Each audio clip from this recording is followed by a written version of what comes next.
5 Live Formula One. Good evening, welcome back to Canada. We are in Montreal at the Circuit Gilles Villeneuve for a firm favourite amongst the Formula One calendar. It's on the Ile Notre Dame, a man-made island surrounded by the waters of the St. Lawrence River. We've had just over a week or so since the end of the European triple header that saw us travel through Imola, Monaco and Spain, and now we head back to North America for a brief interlude in Canada for round 10 of 24 of the Formula One circus. And guiding you through this next session, free practice 2, an hour's running, is myself, Harry Benjamin, and once again the reigning F1 Academy champion Abby Pulling is back alongside me. And Abby, well, I think the main takeaway from FP1 was Charles Leclerc shunting into the wall. Yes, a big mistake from Charles with big consequences, missing FP2, potential chassis damage, Fred Vasseur confirmed, and missing FP2, which is a really big blow.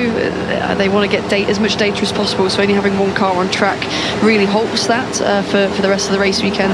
Hopefully they can get it sorted before tomorrow, so we'll be on the track tomorrow, but who knows, it could be a big job. It's a really big blow to Charles Leclerc and Ferrari, who are trying to get that car fixed and ready for the Saturday's action on FP3 in qualifying, but it looks like we won't see him head out for free practice 2.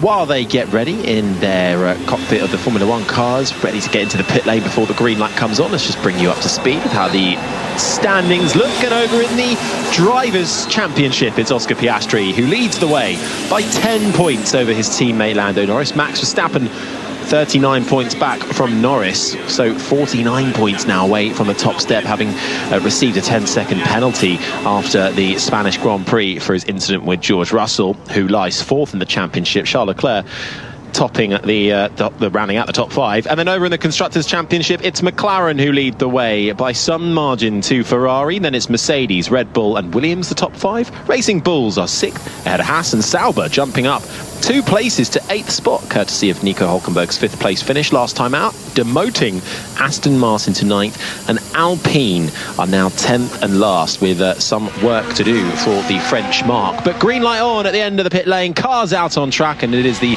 sole Ferrari of Lewis Hamilton who is straight out onto the circuit. And for those who wish to do a sync up, it's 59 minutes and 3 seconds remaining of this FP2 session, which hopefully, Abby, will be a little bit more representative now the track's a bit more clean. Yeah, I mean, exactly that. We saw the drivers struggling quite a lot in FP1, specifically with the rear end, a few lockups as well, which ultimately is what caused Charles's crash. But the track will be in a bit of a better state now, although not ideal, not perfect. It'll still be getting better and better. It'll be much cleaner than it was earlier. Can you talk us through this track a little bit, Abby? 4.3 kilometres, there's 14 turns as Hamilton now heads down towards turn 1. I mean, turn 1 actually is a combination of corners that I really love. It's actually the braking is you're turning right and it's high speed at the end of a big straight. So the deceleration whilst you're turning right, getting ready for the fast left, is actually quite tricky and technical. And then you've also got to not overshoot it, else you'll be missing turn 2, which is then another tight right. And there it's quite tricky on traction. It's kind of an unforgiving exit, as we saw Franco Colapinto in FP1 getting a bit too giddy on the throttle early laps and having a little pirouette, as we see Lewis Hamilton actually going through turn 9, taking a lot of apex curb, bottoming out in that Ferrari. Yeah, ran a bit deep and then backed out of it for Hamilton, who's now going into the hairpin. It's really a mixture of low-speed corners interspersed by long straights. You've got that long, over a kilometre back straight out of the hairpin all the way down to turn 13, the final chicane where the Wall of Champions greets you on the exit if you get it wrong. And then you've got another long straight as well between turns 7 and 8. So, and the main straight, of course, start-finish straight. So you get 3 doses of DRS around here. You're reaching speeds of over 320 kilometres an hour at this Circuit Gilles Villeneuve, which sits on the Ile Notre Dame, an island that hosted the World Expo back in 1967. And this is the sound of Hamilton just getting it wrong at turn 8 and 9 and running in a bit deep, carrying too much speed. Yeah, rolling off the brake there, missing the apex curve because he had a little bit of a snap and was wide then for the second apex.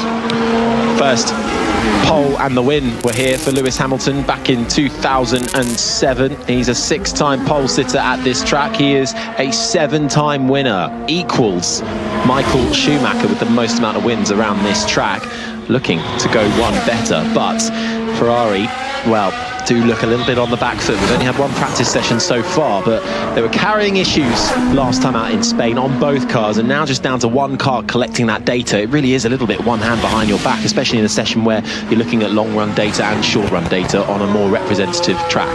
Definitely, and this track also isn't used throughout the year as it is a street circuit and semi-permanent, so the track will be getting better and better. So having both cars out there would, I mean, obviously be the most ideal situation. So both drivers could back to back, the team could come on the radio and after seeing the live data and say, look, you know, Charles has the upper hand in this sector and XYZ, but yeah, it's Lewis fending for himself out there. Well, Lewis back on it in the Ferrari, fastest in the middle sector, and goes to the top of the times with a 1 minute 14.597, 4/10 clear of Yuki Tsunoda in the Red Bull. Piastri's in third ahead of Behrman, Hulkenberg the top 5, then it's Colapinto, Norris, Sainz, Bortoletto, Albon and Gasly with any kind of lap time so far, but they're starting to come in thick and fast now. Everybody out there on a mixture actually of all 3 tyre sets, the hard, the medium and the soft compound. Pirelli bringing the softest in the range this weekend, actually 1 step softer than we went last year, as Lando Norris, who was on a quick lap in the middle sector, has to bail out of the final chicane, cuts the corner and rejoins as an allocated area as dictated in the race director's notes, where you have to follow behind the yellow sausage curb and join at the allocated entry point or re-entry point onto the track, which he does do so, but of course that'll ruin his lap.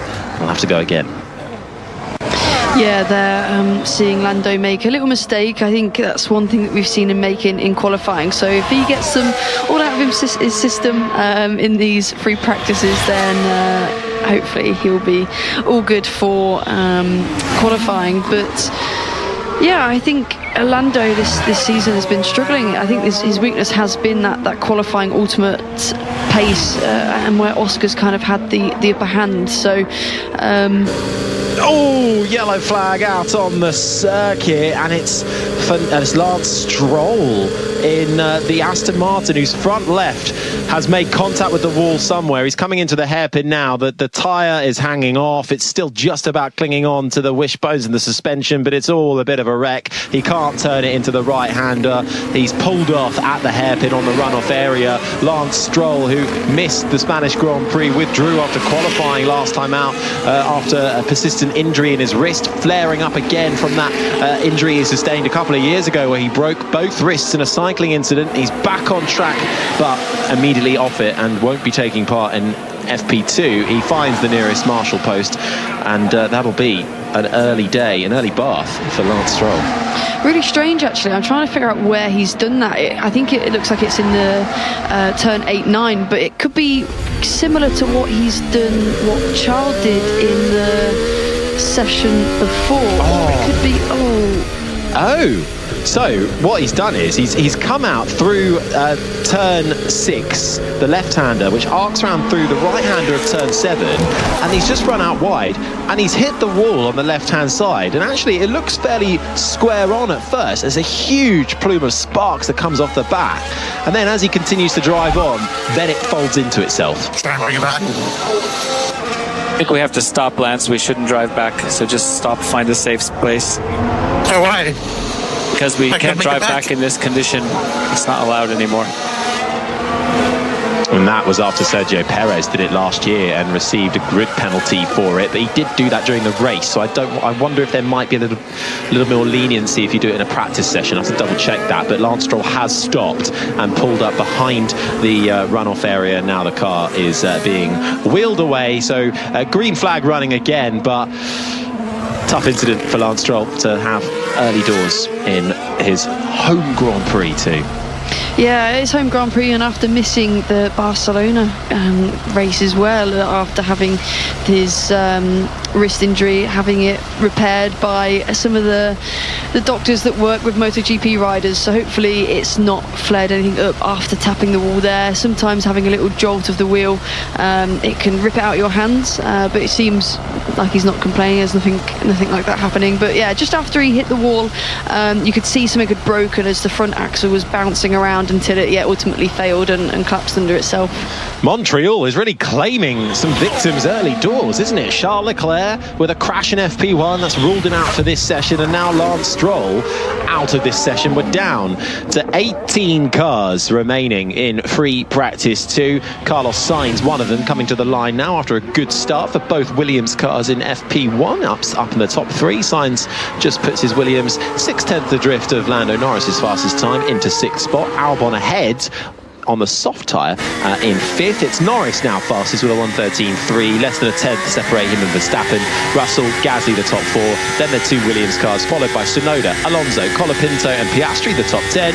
Then it's Behrman, Antonelli, Ocon, Hamilton, the sound you're hearing now, on for a better lap at the moment, down in 14th currently, ahead of the 2 Saubers, Hadjar and Lawson, 17th and 18th. I mean, I'm not surprised that the track is claiming a few victims, because it's a really difficult circuit when you think about it, with the low grip, because it is not used all year round, so it's got high track evolution, it's got long straights, so you're going to run low downforce, and then also the track surface is really smooth, so it's hard to get the tyre temp in. You've got to be aggressive to generate anything. Of course, they've got the cars nervous before. Any specific corner, Max? Well, yeah, basically, in the speed. The car is nervous, and pretty much all of the entries for Max Verstappen, some feedback there to his engineer. But again, I think we've seen that in all the cars. We've seen the McLaren struggling a lot with that in FP1, and yeah, various other drivers. I mean, Lewis in this session, and you know, the track evolution, it cannot always go your way. Potentially, he's picked up a bit more grip on the front axle, but it's still not kind of playing ball on the rear. So it's yeah, I mean, it's interesting to see how the drivers are struggling with it, and everyone has it a little bit different, but I think it does seem to be a common occurrence because it's the nature of the track. Well, mastering it at the moment, Alex Albon has just gone to the top of the times on that soft tyre with a 1:13.135. So let's see what Max Verstappen is doing. Complaining, or I shouldn't really say complaining, should I? Just giving feedback on how his car is performing, but he is also on the soft tyre, so it'll be interesting to compare the two, as Russell on the soft too goes almost 3/10 clear of Albon. Russell to the top with a 1:12.8. This is the sound of Verstappen making his way through that final chicane, gets oh so close to the wall of champions. The DRS board flies open and he pops himself up into 3rd. Doesn't pip Albon though, so at the moment the Williams ahead of the Red Bull as Lando Norris cuts the final chicane once more. Yeah, another mistake there from Lando, which is pretty frustrating. It seems to be catching him out quite a lot, as we see Oscar coming up into the last chicane as well. See if he can manage to navigate the tight chicane, as we see the second McLaren also cutting the chicane. So I think every driver out there is maybe struggling with a bit more instability on the entry and having to decide to bail out early.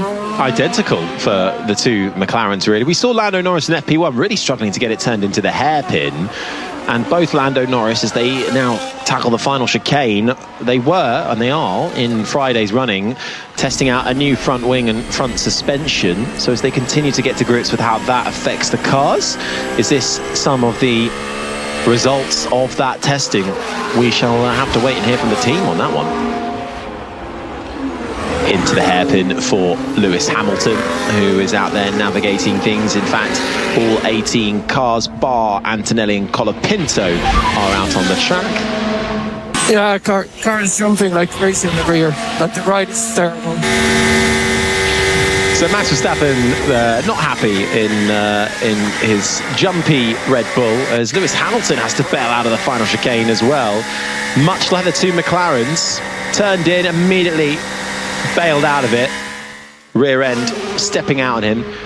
and decides to cut the corner.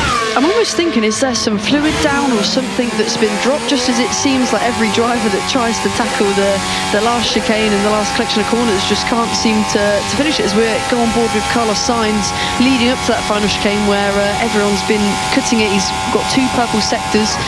We'll see how he ends the lap.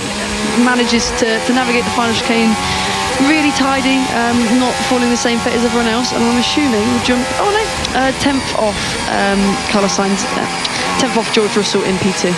Lost it a little bit in the final sector, but on the medium tyre though for Carlos Sainz compared to George Russell on the soft. So this is promising for the 2 Williams cars. You have to say they're really coming alive compared to where they were last time out in Spain. It was Alex Albon's first retirement of the season, and for Carlos Sainz it was no points on the board. Yeah, need some help with that last corner, mate. Trying to figure out the rear keeps sticking out. We are on it. It's Lewis Hamilton asking for a bit of help, really, to figure out why he's struggling with that final corner. I mean, looking at the 2 onboards, there is definitely a difference in approach from the 2 drivers. You could tell that the Williams was bringing the minimum speed much earlier, whereas it looks like the McLarens and Lewis were trying to send quite a lot of speed into that first apex, and the rear is just giving out. And it looked like Carlos was driving through the corner a bit more rather than kind of attacking that entry. Well, the 2 Williams cars, you can tell the difference between a driver that's confident and a driver that isn't. They are looking like they are owning the track. Albon out there at the moment, along with his teammate, going well on different tyre runs, though. Sainz on the medium, Albon on the soft. We're seeing that soft come back, the C6 tyre, after we saw it in Imola and Monaco. So the team's gathering a lot of data on it across the course of the last few races. So seeing how it compares on the, I suppose, it's quite smooth, this track surface, isn't it, compared to other race tracks? Yeah, it's really smooth, and that adds its own problems. Is that there's a thing in racing we call macro micro. So macro is the space between the large rocks, and then micro is the really small refined grit on top. And this track being really smooth, it makes it that there's not as much friction going on the tyre, so it's harder to generate that surface temperature. And grip then still very much at a premium in these early stages of free practice too. Fernando Alonso is about to embark on a lap through the S's of turn 1, which sends you left. Then you feed back on yourself through the right-hander of 2, which is where the pit lane feeds out. Then running under the trees into the right-hander where Charles Leclerc found the wall in FP1. Alonso not the case, already now arcing his way through the right-hander of turn 5. This track either side aligned with shrubbery and the green of the maples and the oak trees that make up the Ile Notre Dame island that the Circuit Gilles Villeneuve races around into the braking zone of the quick kink of 8 and 9. Has to have a little go on the steering wheel through the left-hander of 9. Feeds him out nicely down the short burst to the hairpin of turn 10. A couple of different lines that can be taken here depending on where your car is strong. Easy on the throttle for Fernando Alonso, up through the gears, and now full focus on nailing the braking point for the final chicane. A quick right-left through turns 13 and 14, getting up to just about over 300 kilometers an hour before you chuck it into the right, quick to the left, millimeters away from the wall of champions. Another dose of DRS sees him across the line. He's half a second down, but it's enough for 5th place. Nice tidy lap from Fernando Alonso. Actually, we enjoyed getting a lot of your questions in during FP1, so do continue to send them in over the course of the next 42 minutes and 50 seconds remaining of FP2. Fernando Enjoyer on Twitter, or X, whatever we call it now, has said, do you think Fernando will get a 33rd win? And if so, when? Gosh, I mean, I would love to see it. Of course I would love to see it. He's a legend that's, been in the sport for a while. Okay, it was very cheeky ahead of you. Sorry for that, Isaac. Head on. I don't know why. What's the point? I agree, very cheeky. That was Isaac Hadjar's engineer. And talking about the car in front, I'm not quite sure what happened there. but hopefully we'll get another look at it. Perhaps some cheeky use of a toe from the car in front and then overtake, but we'll have another look at it. Meanwhile, Alex Albon came into the pits, and this is what he had to say. Oh, Albon missed his pit box. He realised too late, hit his foot on the brake, locked up and had to carry on. He'd missed it and had to go back round again. He has now made it back to the pits. I wish the listeners could see the confusion on the mechanic's face as he went on past the box. But going back to Fernando, yeah, it would be really cool to see him get that next win.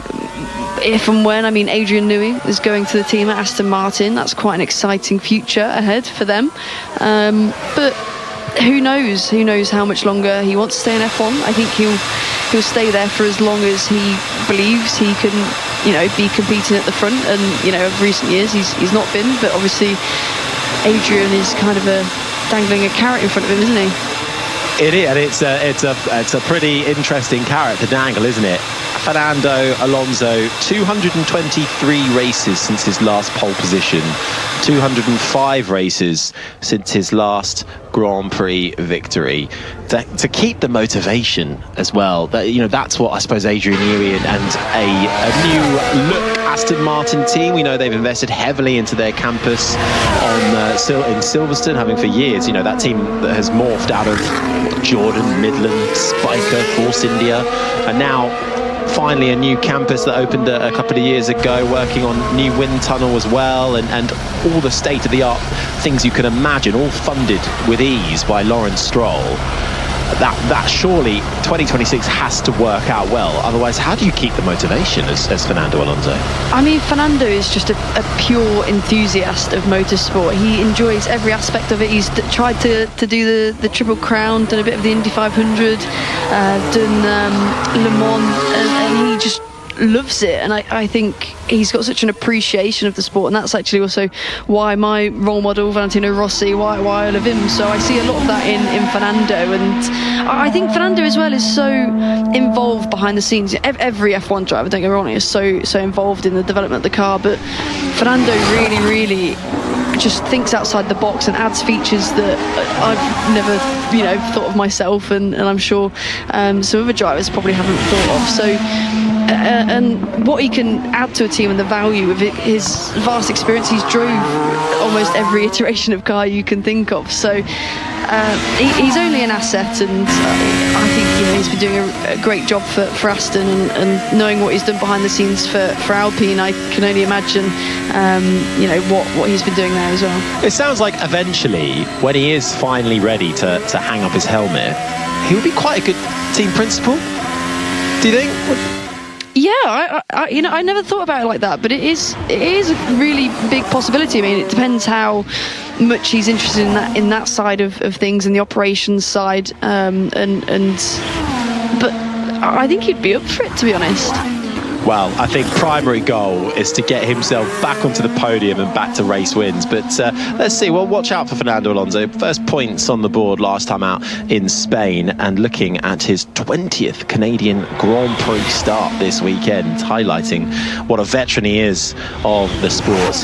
38 minutes and 26 seconds. Franco Colapinto is just coming towards the end of his lap, the Argentine racer for Alpine, and loses a lot of time in that final sector, actually, on the soft tyre, down in 17th at the moment for Colapinto, who found himself facing the wrong way around in FP1. Not the ideal start, but he's kept pretty quiet since, and I suppose for someone in Colapinto's shoes, it's important this weekend to keep his head down and just to work away at it. I mean, it is a bucket load of pressure for Franco. There's a lot of uncertainty around that second Alpine seat. Of course, we've seen Jack Doohan for the first few races, and then swapped out for Franco. And both, to be honest, having similar results. There's not been a massive shift in results in sense of that second seat. So it's questionable what Alpine are really thinking behind the scenes. Well, on the email, f1@bbc.co.uk, which you can also get in touch with us, by the way, L. Reed has said, do we think Colapinto is doing a better job than Jack Doohan? It seems the swap hasn't really worked. I don't really know. I don't think Jack was ever given enough time to, flourish and try to show what he's capable of. Of course, there was a few mistakes, and being a rookie, you're going to have them mistakes. But Franco had a bit more experience being in the Williams last season. So if you take that into account, no, he's not doing a better job than what Jack had done. Well, he is supposedly Colapinto. How many has he done now? Three races. So if the first press release is to be believed, he's got 2 more left to impress. But Flavio Briatore has already kind of dismissed that whole 5 races thing. So we'll see how that one pans out. George Russell, by the way, going even quicker on the medium tyre, a 1:12.1. So seeing some qualifying simulations unfold in this race. And if all goes to plan, although I think some of the teams a little bit on the back foot trying to get to grips with the lack of grip out there and dialing in the what is a spin once more for the Alpine. And just as we were talking about him, Colapinto finds himself once again facing the wrong way round at a turn 2. We just saw it in the back of the shot. He's got the car moving again, and he's had to drive into the pit lane exit, where he's then met face to face with his teammate, who has to find his way out and does so. Colapinto back facing the right way round again, and I feel like we may have jinxed that. Yeah, I wonder if he gave him a wave as he went past, a nice little friendly teammate wave. But no, it was almost identical to what happened in FP1, other than I think this happened more on the entry. I mean, like I say, we saw it in the background, but it didn't look like it was on throttle pickup this time. It looked like he just went in too hot, and the rear followed around, as we see Alex Albon actually cutting the final chicane as well, so everyone's struggling out there. Yeah, it really is. Tricky conditions out there. 35 minutes on the clock remaining. We're about to get another look at what happened to Franco Colapinto. Came through the right-hander of turn 2 and just lost the rear. Yeah, it not the best day in the office for Franco. That turn 2 is, I don't think he's the biggest fan of it, as we go on board to see what ultimately caused that, going into the right hand, not on the throttle actually. So yeah, I think, as I said, just the car before he'd even chased the throttle, rotating around on him, just not enough grip out there to carry the speed that he tried to carry. And have a round of applause from the grandstand that watches on as well, and had to get out of the way of his teammate, who then came out from the pit lane. Both Alpines out on the track still. Indeed, everybody's out on the track with the exception of George Russell, Fernando Alonso and Esteban Ocon, who's down in 14th at the moment. Gasly on another lap at the moment. Continue to send in your questions, hashtag BBCF1, f1@bbc.co.uk on the email. So far, just had one in actually, I think from our friend Amit, long-time listener of 5 Live. Good evening to you, Amit. Apologies if you missed it earlier. I don't think you did. What's the biggest difference Abby has found in an F1 Academy car versus a GB3 car? So that's the car you're currently driving this season. Has it meant any changes in driving style this year, and how easy is it to change how you drive? That could be quite relevant to something like Lando Norris at the moment.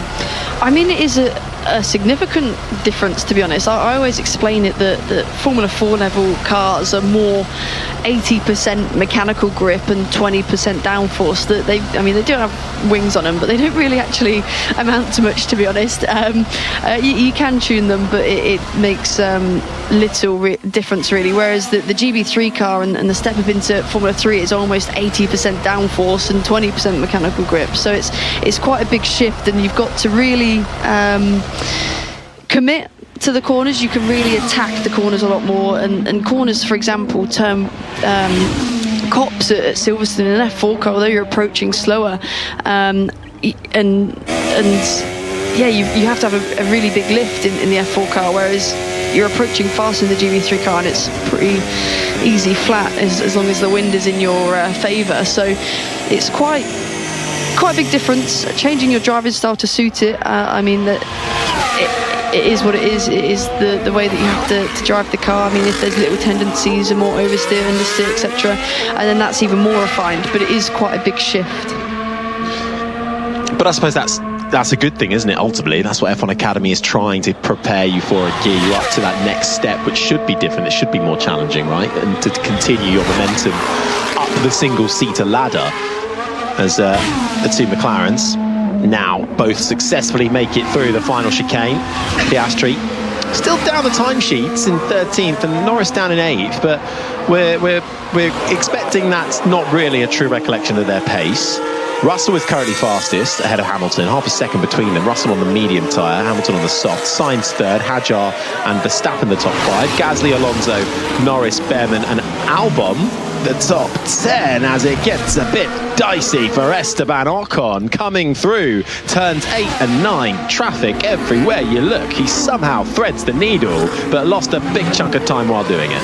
Traffic paradise that was. I had to cringe in my seat watching him approach as there was 3 or 4 cars going around turn 8, 9 on approach. I'm surprised he's not bailed out the lap, to be honest, with how much he's lost, but we're still continuing, getting to the end of sector 3 now, going into the final chicane. Probably just not having the fuel to do the cool down lap. He's probably going to box soon and having to commit to that lap, but yeah, not much of an improvement there from him. No, it was personal best in the first and final sector, but the middle sector where he was balked is where he lost the time. Esteban Ocon, 3 points finishes so far for the Frenchman, and he has a 100% scoring rate in Canada. So good form does Ocon, and he'll be hoping to score some points for Haas's 200th race this weekend. Yeah, what are these guys doing? Oh my god. That was Liam Lawson, who almost had another moment into the back of... was it his own teammate? No, it wasn't. It was another car coming into the left-hander of turn 6, and this is the sound of Lawson's other teammate, Isaac Hadjar, who wasn't happy with the Sauber. Mate, who's that Sauber, man? That Sauber is just... They need to buy me those. Yeah. Isaac Hadjar, who was not particularly happy. We didn't get a close enough look to see which Sauber it was. Oh, there was even another moment with Carlos, with Alex Albon in the Williams, almost cutting across one of the Haas cars coming into the final chicane and then has to bail out of it. It's really not easy. I mean, if they're having this in practice, qualifying is going to be mayhem. Yeah, I'm quite excited to see it, to be honest, but it is getting a bit crazy out there with people on slow laps, but I love that from Isaac. He's almost like, he reminds me of Yuki in his first year with that radio message, but a bit more PG, a bit more tame, and something that you can actually play. I remember commentating on Isaac Hadjar when he was in Formula 3, and he really did have some juicy outbursts on the radio. So by those standards, he's calmed down. I remember one moment where he crashed out of qualifying for the final race and lost the championship pretty much by doing that, and I don't think the microphone was ready for his scream that came out.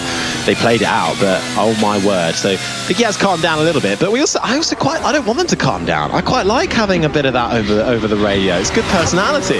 You like the drama. That's what we're here for. No, it is nice to see all the drivers' personalities coming through on the radio messages. Obviously, when Isaac had his incident in Monza on the final lap, a really emotional moment for him, less so than being impeded on a Canadian free practice too. Certainly, and just having another look, this is a sound of what happened to Yuki Tsunoda a few moments ago in that second Red Bull seat. Couldn't get it turned into the hairpin, and the back end stepping out, having to correct it before he then is able to get it in, but losing a lot of time doing that. And a lot of talk, obviously. Isaac Hadjar performing so well in that Racing Bulls, and Yuki Tsunoda not really performing that well, as Pierre Gasly almost has a moment coming through turns 3 and 4 with the back end once again stepping out. A lot of rear instability up and down the field. And Gasly, let's hear from him. Yeah, it's very bad traffic. Yeah, almost crashed. Was there a bit of dirty air maybe from Lando Norris's McLaren ahead of him? Maybe played a factor? I mean, the McLaren, in my opinion, got out of the way pretty well. So, yeah, potentially dirty air, but it was going pretty slow. As we see Gabriel Bortoleto in between turns 1 and 2 lose the rear. Managed to save it, though. It was quite impressive, and continuing on his way on his push lap. I'm surprised he hasn't bailed out of it. No, Bortoleto, who had his career best qualifying and race result last time out in Spain, he has bailed out of it now, through the right-hander of turn 5. But it's interesting here seeing the majority out there on that soft tyre. It's interesting as there's an impeding notice for Liam Lawson and Colapinto. That's been noted by Race Control. Lando Norris is on for a fast lap at the moment, fastest of anybody through the first sector. I wonder, the medium tyre here could well be the usable qualifying tyre if we're still out there on the soft tyre at this stage. Personal best for Norris through the middle sector, out of the hairpin, onto the throttle. DRS flies open north of 300 kilometers an hour down that straight, which runs parallel with the rowing lake from the 1976 Summer Olympics. Through the final chicane, out of the Wall of Champions, across the line, 28 thousandths of a second down on George Russell, enough for second place in the standings at this 26-minute marker for FP2. Russell, Norris, Antonelli, the top three. Dude, I got to aboard 6 and 7. I might just start doing it for fun, blocking people. Seems like they are. Negative, we are not. I see you're frustrated. It happens. It's going to be the same qualifying, so we need to toughen up there. Sound of Liam Lawson talking to his engineer, not happy with how he's being impeded through particularly turns 6 and 7, and then just having to have a bit of a wise word from his engineer on that one. Lawson is performing relatively well actually so far, up in 8th at the moment. Has been fairly matched with his teammate so far in, well, the only one practice session that we've had. Another car off, that's Fernando Alonso. You can hear making his way across the grass at turns 8 and 9. We get another look at it. Yeah, just decided to bail out of it and bounces along the grass and rejoins. Yeah, it's pretty bumpy out there when you miss that, and it could potentially do some damage to the floor. As we see, it's actually on the turn in. He gets to the apex, but just decides, no, not going to make it, and yeah, goes straight across. 25 minutes on the clock remaining. It's Russell quickest on the medium tyre, then Norris on the soft. Antonelli, Piastri signs the top 5. Hamilton, Verstappen, Lawson, Hadjar, Albon the top 10. Then it's Gasly, Alonso, Bortoletto, Tsunoda and Ollie Behrman the top 15. Ocon, Hülkenberg and Colapinto, the 18 drivers that remain in this session. Lance Stroll crashing out early doors in this free practice session, and Charles Leclerc after a big crash in FP1 in his Ferrari. Such is the damage to that car, they are not able to get it out for FP2, so it's a really rough day on Leclerc's side of the garage down at Ferrari. Now, a couple of impeding incidents across this FP2 session. You never normally see much come from that, although one was upgraded to investigated and now has been reviewed. No further investigation between Colapinto and Liam Lawson. Liam Lawson in particular feeling like he's been aggrieved. How have you looked at Liam Lawson's season so far? Obviously it was a bit of a shocker at the start of the year in Red Bull and really struggled, and then didn't really find his feet in the first few races with Racing Bulls and having to recover from that. But now outside of the limelight a bit, he seems like he's made some improvements over the last couple of races. I mean, I don't think we can really read into the start of the season too much. I know there was a lot of hype around him joining the Red Bull lineup, but I mean, as we've seen, you know, Yuki, he had incredible results with Racing Bulls and is now struggling in that Red Bull seat. So I don't think we can look into that too much. But yeah, I think now he's feeling a bit more comfortable. Of course, he's got a tough opponent in Isaac, who is having a stellar rookie season, but it is tough for Liam as he's been thrown about quite a lot. He's been in and out of seats throughout the last couple of years, and this is his first time in a full-time season in Formula One, and he's still getting thrown about in and out of you know, Red Bull and Racing Bulls. So I hope for the next half of the season he can get a bit more comfortable and have that kind of rhythm that Isaac's been having recently. There seems to be a real difference in kind of ethos when it comes to teams and how they manage new, young, rookie drivers, right? We've got the Red Bull and probably the Alpine kind of sink or swim school, and then you have the more caring, it seems at least on the outside, the Mercedes, the McLarens of this world. Do you see that? And I mean, how tricky is that as a driver to negotiate? You were once part of the Alpine Academy too, so you've seen what it's like on the inside. Definitely, you can tell that there is a difference between how the F1 teams kind of operate within their academies and some, like you say, the Red Bull, that it's quite, dare I say, saturated. There's quite a lot of Red Bull juniors, and they have a lot to choose from, and it's almost quite a difficult decision, as there's so many of them being so successful at the moment. I mean, notably Arvid Lindblad, Pepe Marti's doing a really great job, and yeah, they're all, you know, when are we going to have a go? And it's tough. They've got to make hard decisions, and that also then puts a lot of pressure on their current drivers, such as the Lawsons and Hajars and Sonodas. Max, I think, has kind of done enough to show that he proves to stay. But and then you have the, you know, Mercedes, where they've had Antonelli. They've given him lots of seat time in the old Mercedes F1 car. I think probably one of the most a rookie into F1 has ever had.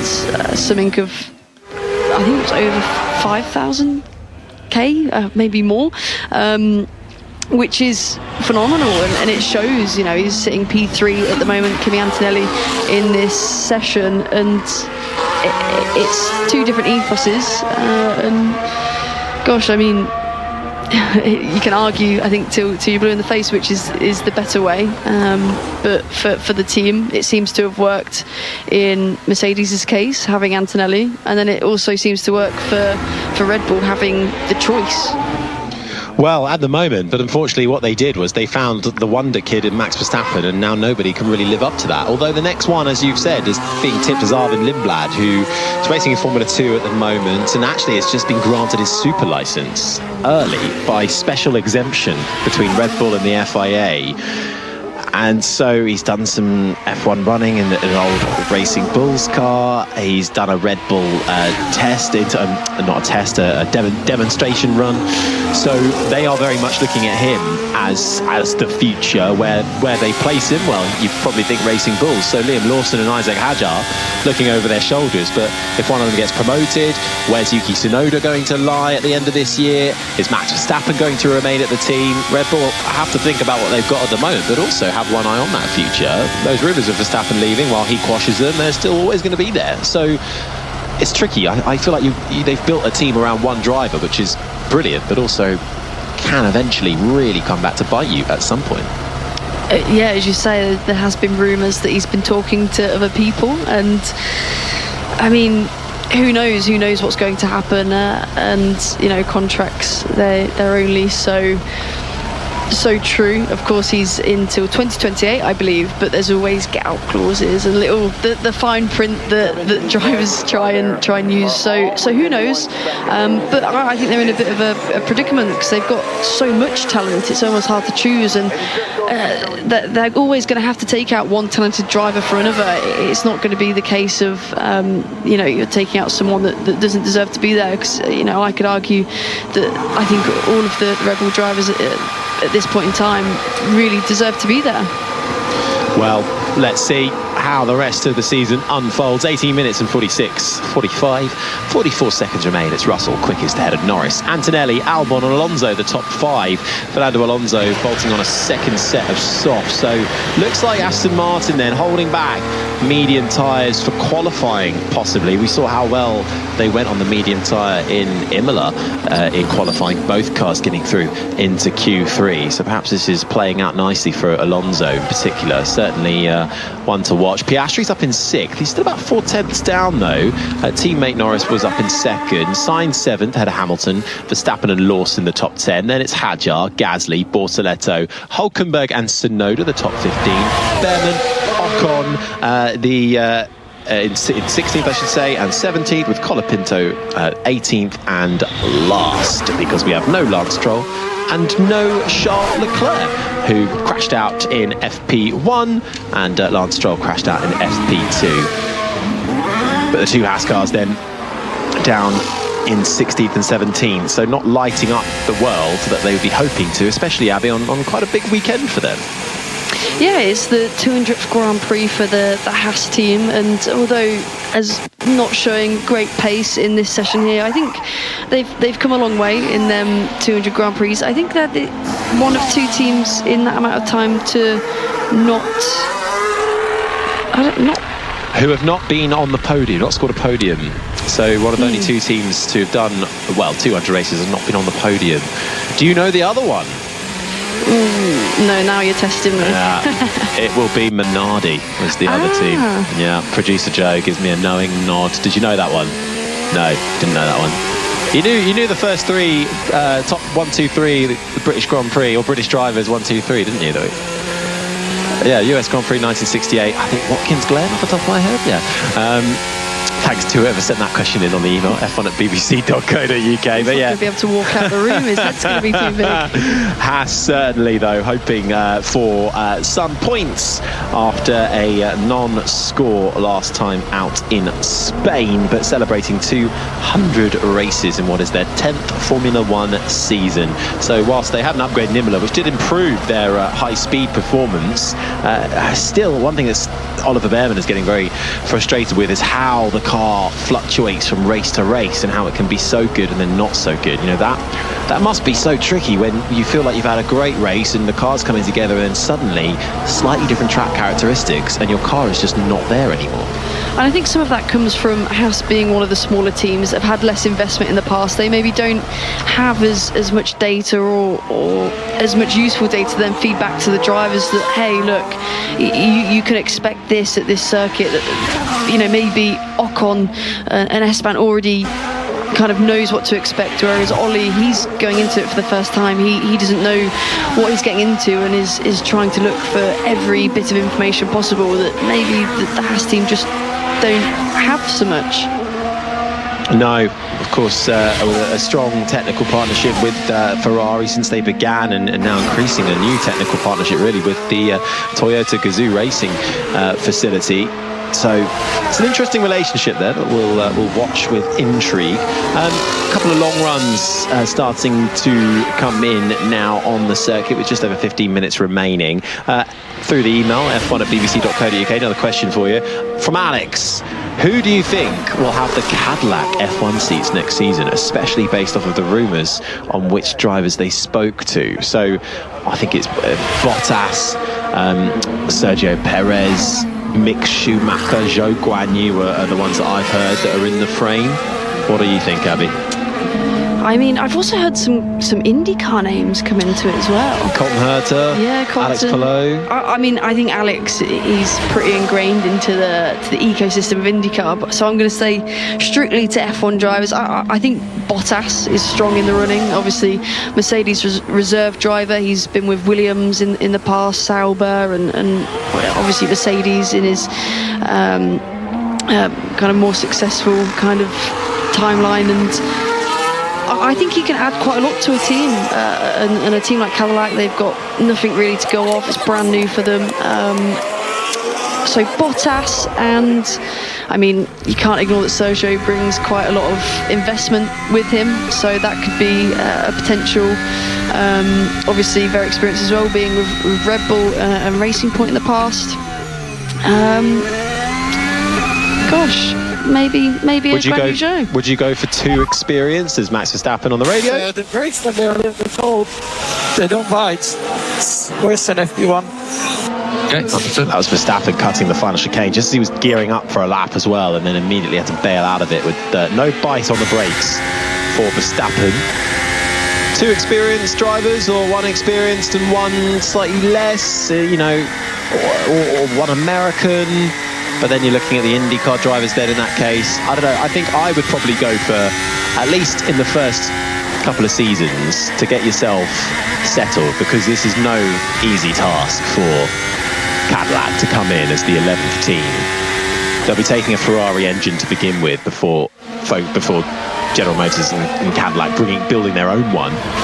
I would go for a Valtteri Bottas and a Sergio Perez to get the baseline of the team right. I think you have to bring the experience, because Cadillac is new, and they need that guidance from the drivers that have been in that ecosystem for so long. Of course, they're going to bring experienced personnel with them as well, but it will just benefit so much having that worthwhile feedback to build the car around. And yeah, I mean, potentially an American driver, but the IndyCar drivers, although they've done a bit of testing, some of them have, they haven't done seasons in an F1 car, which is different, of course. I mean, there's so many drivers waiting on the sidelines at the moment. You know, there's quite a few reserve drivers waiting to have a go. I mean, even the likes of Drugovich, Aston Martin, obviously a rookie, not as experienced, but there's a lot of people, Guan Yu Zhou, reserved for Ferrari. So I think I've heard there's 9 or 10 drivers in the running. Oh no, where do you begin? I did hear, I think Felipe Drugovich is actually racing a Cadillac in Le Mans this weekend, so I wonder if maybe there's a little tie-up to be done there. There's a lot of drivers that actually think Drugovich is one of the best drivers who hasn't had an opportunity yet to show his stuff in Formula 1. You know, he's going to be being very nice to everyone at Cadillac this weekend. He'll be making the teas and the coffees, won't he, to get them surviving through all those 24 hours. Bringing the team some pizzas. Yeah, exactly. Always. We like a team player who brings pizzas for everybody, don't they? We like that. In fact, they are probably some of the best people.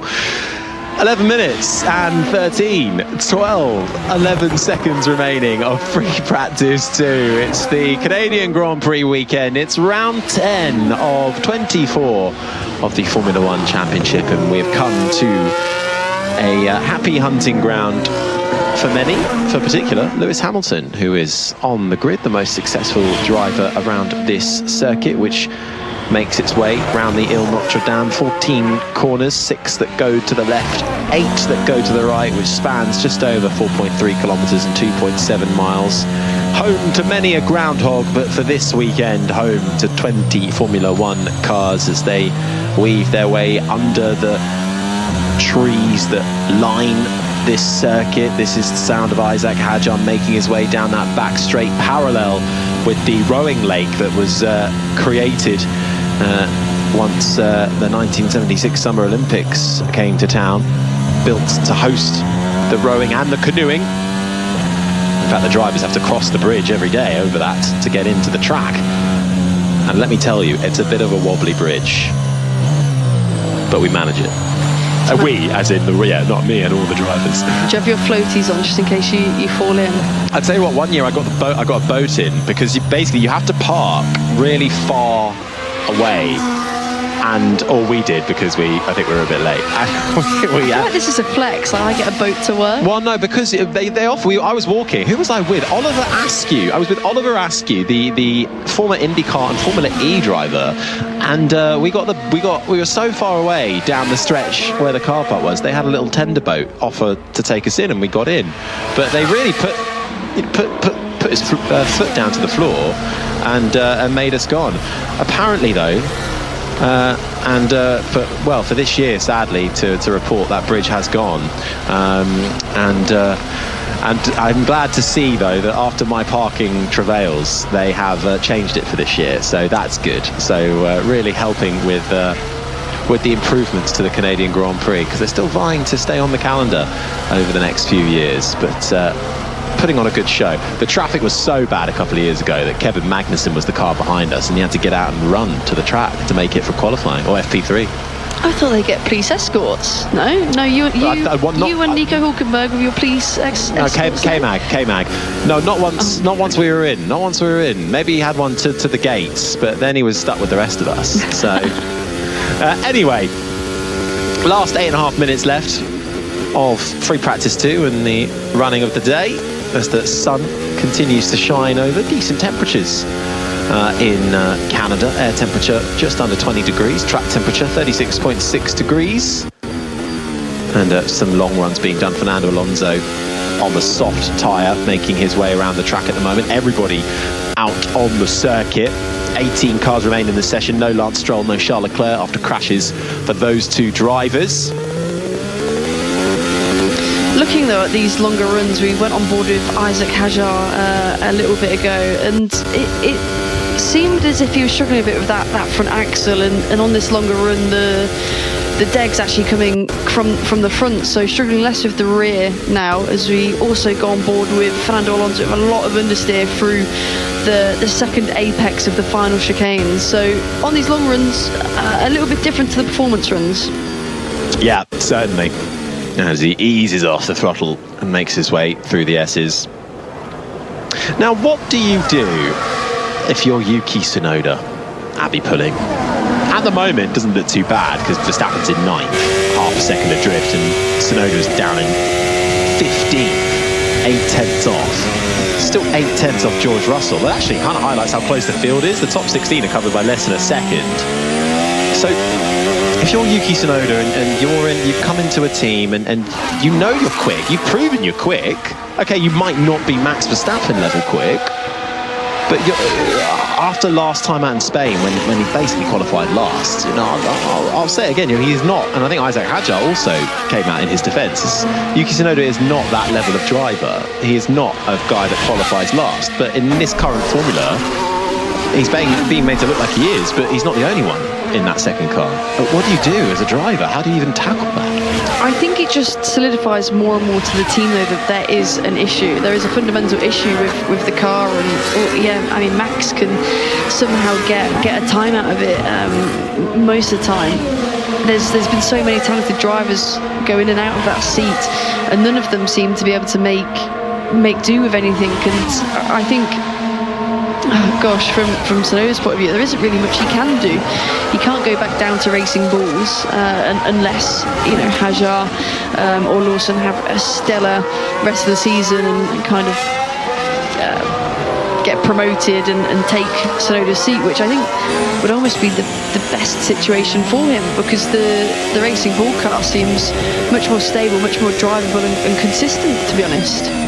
Yeah, it does. Well, let's see for Tsunoda, who becomes the most experienced Japanese driver with the most Grand Prix starts this weekend. Actually, will be his 97th start this weekend, but will mark his 100th race. 3 Grand Prix points finishes so far, 2 sprint point finishes. Had a bit of testing in between now and Spain. Did the 2026 tyre testing in Spain in a mule car for Red Bull, and managed to get some private running in. So let's see if that's helped him with some TPC running too. But has never actually scored points in Canada as Yuki Tsunoda. Best qualifying of 8th here last year, and best race result twice, 14th place. He was actually testing at Silverstone just before I was racing there. So whilst I was staying at the Escapades, which is on Maggotts Beckett, so you just saw a nice Red Bull going through, which was quite cool before we were going there with the GP3. Yeah, I think let's see if that helps him. I heard of Silverstone running was slightly curtailed because the weather wasn't that great, which is why they have allowed him to have a bit more running in Spain. But into the final 5 minutes of running now, or 4 minutes and 20 seconds, 18 seconds remaining of free practice 2. BBC F1 correspondent Andrew Benson has been crunching the numbers in who is looking quick on that long run pace, and at the moment, well, it's George Russell who is looking like the best of them. He's currently sitting pretty with a 1:12.1, but on average running with a 16.3. It's tight though between himself and Verstappen, who's doing a 16.366, Norris a 16.4, and Hamilton a 1:16.7. So at the moment it's actually the Mercedes of George Russell looking good, and then Piastri, who we haven't seen really trouble the top of the timings, is also in with a 1:16.3. So nip and tuck really between Russell, Verstappen and Piastri. Then comes Norris, then Hamilton, another couple of tenths further adrift. So it is tight. Of course, we'll have to adjust for various things like fuel, and we'll get a better read of it once we get the data in from this session. But George Russell, Abby, after putting it on pole here last year, seems to be going rather well so far. I don't know what Lewis said to him whilst they were teammates, but he must have given him some tips of the circuit, because Russell seems to be really liking it here at Canada. Maybe it's something in the water. Well, if you remember last year, he actually set the identical lap time to Max Verstappen, a 1:12 dead. But because George Russell set it first, he got pole position and Max Verstappen started alongside him. The race did not go the way of George Russell in the end. Max Verstappen ended up clinching his third win in Canada on the trot. Here's a question for your trivia mind of Formula One. That was only the second time that's ever happened in Formula One, was it? What, identical lap time? In qualifying or in general? Okay, now I don't know. Because it's definitely happened. There was it happened in Spain last time out. Yes, I remember that. There was two pairs of it. Yes. But for a pole? For a pole. Now you're asking me. Producer Joe's giving me absolutely nothing here, so I haven't got a clue. I'm going to have to. We'll wield that one out. 1990. No, there's been. Wait, what? There has been another time. There has been another time this I think that might be the second. Back in 1997, in Jerez, there were 3 drivers tied with. I think was it 3 drivers tied with the same time? I think it was, and I want to say it was Heinz Harald Frentzen, Michael Schumacher, and Jacques Villeneuve. Yeah, 1997. I remember it well. Year of my birth. Gabriel Bortoleto on the radio. What is this guy doing? He's lifting and then he's going on power and then he's lifting. Does he want to crash or what? Let's just focus on our thing and make sure that we don't mess around with him. Gabriel Bortoleto not happy with Carlos Sainz, going wheel to wheel into the final chicane. Bortoleto had the inside line, Sainz turned in, and then they both had to cut the chicane, and both still keeping their foot in it as they rejoined on the start-finish straight. I don't think Bortoleto was too happy with how that unfolded. I think it was quite a clear impediment, to be honest, from the Williams, and as we see George Russell into the last chicane, losing the rear end. So on this long run pace is still struggling a bit with that rear axle. As we see now Max Verstappen making his way through turn 6 and 7. Most of the drivers struggling a little bit on the exit there, as we saw Lance Stroll earlier in the session losing his front left tyre, breaking the suspension. No, well, sorry, producer Joe and I are just arguing about 1997, and I refuse to believe he had that straight off the top of his head. Anyway, check Andrew Benson, always coming in to help when needed. You may not hear him, but rest assured, he is always there. He's omnipresent. It is free practice 2, done and dusted. The checker flag is out after another intriguing session. Actually, it has to be said, it's been an interesting Friday so far. Lack of grip. Lots of cars stepping out on the rear ends. Drivers not too happy, but George Russell looking quick in short and long run pace. I think it is going to be really exciting leading into qualifying. It is a really fine margin of performance, and it is literally like walking a tightrope here in Montreal, and even more so than what it is normally, it seems.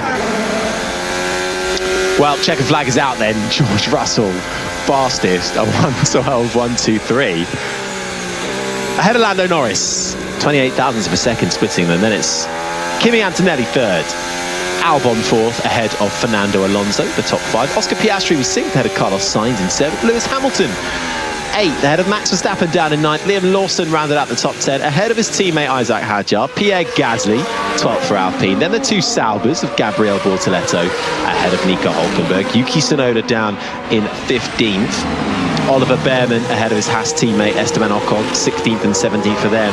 Franco Colapinto struggling out there today, down in 18th in his Alpine. And last of the runners, Lance Stroll crashed out in FP2 early doors, and Charles Leclerc never got going, having crashed heavily in free practice 1, really damaging his car. The team working hard to get him ready for FP3 and qualifying tomorrow. But how much does this set you back, Abby, when you've missed pretty much a whole day's running? I mean, especially around a circuit like this, it's not ideal. There's a lot of problems out there, balance issues for a lot of the drivers struggling either with the front not biting or biting too much and the rear stepping out. So it seems like I said, a really fine performance window for everyone, and not being able to get up to speed with that and missing sessions is very far from ideal. Just off the back of our Cadillac chat earlier, Chris has gotten in touch on #BBCF1. We've got time for one more. Perez has one of those seats nailed down with experience, sponsorship, but externally Cadillac to sell cars in Latin America. Helps with the brand. Yeah, that is a very good point. And Bottas is quite fun. If they have Valtteri Bottas in the other seat, then they've got the fun, quirky character. They'll have a calendar with cars in it and all sorts. And the rest of Valtteri Bottas as well. We'll all be buying Cadillacs before you know it. Practice starts being done on the grid as Fernando Alonso makes his way. Isaac Hadjar is lined up in the pole position spot. Optimistic thinking from the French rookie, but he has been performing well. 3 points finishes from the last 3 races, a really successful triple header for him. Yeah, his form has been really great, and I hope he keeps that consistency up. But obviously, at the point where they don't want to promote him and get put in that cursed second Red Bull seat. Well, at the moment, Hadjar inside that top 10 of the Drivers' Championship too. Second highest Red Bull affiliated driver after Verstappen in third. So running well for Hadjar. Let's see how he performs on a track that he has never been to, along with the other rookies in the field, the likes of Kimi Antonelli, Oliver Bearman, Liam Lawson, Gabriel Bortoleto and Franco Colapinto as well, all trying to get to terms with this circuit Gilles Villeneuve. But at the end of the Friday running here on the Ile Notre Dame, George Russell and Mercedes looking strong, but have McLaren yet to show their hand properly? I think so. I mean, their long run pace there was not terrible. Oscar being, I think, the third fastest out of the lot of them, but not as good as we've seen in the past either. So it does look like it might be a closer weekend than maybe we expected, but who knows at this point. Well, certainly going to be one to tune in for the remainder of this Canadian Grand Prix weekend. Avi Pudding, thank you so much for your company during today's sessions. We also have previewed the weekend too. You can listen to that on the Checkered Flag podcast on BBC Sounds and wherever you get your podcasts. But thanks to the whole team for their work today. We'll be back for FP3 on 5 Sports Extra 2 tomorrow at 5:25 and qualifying on Sports Extra 2 at 8:55. This has been an IMG production for BBC Radio 5 Live.